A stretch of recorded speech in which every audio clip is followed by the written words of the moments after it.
আম্মা আম্মা কাম দিলে কাছে মেয়ের জামাই কোষকে বই থাক। বই থাকমো তুই আমার বাড়িতে কতদিন ধরে ঘর জামাই থাকোস? তাও 1 বছর হবো। আমার মেয়েরে বিয়ে করছিস কতদিন হয়েছে? তাও তো 1 বছরই হবো।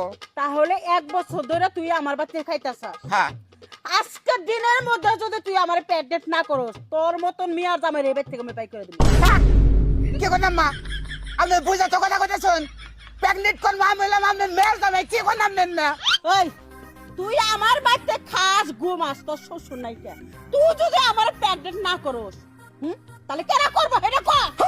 আম্মা আপনি কথাটা কইলেন কেমনে মাপছুন কি কথাটা কোনে গেতাছে ওই কথার আবার মাথা মাপা কি রে? কোনো মাথা ছাড়া কথা চলবো না। আমি যেটা কইছি তুই আজকের দিনের মধ্যে পেট ডেট করবি, এটাই আমার শেষ কথা। না যদি করস তোর আশ্রয় আমার মুখে দিয়ে দিলাম। আম্মা আপনি দুইটা পায়ে ধরে আপনি নামেন জামার উপরে স্বীকার কর যে আজকের দিনের মধ্যে আমার পেট ডেট করবি।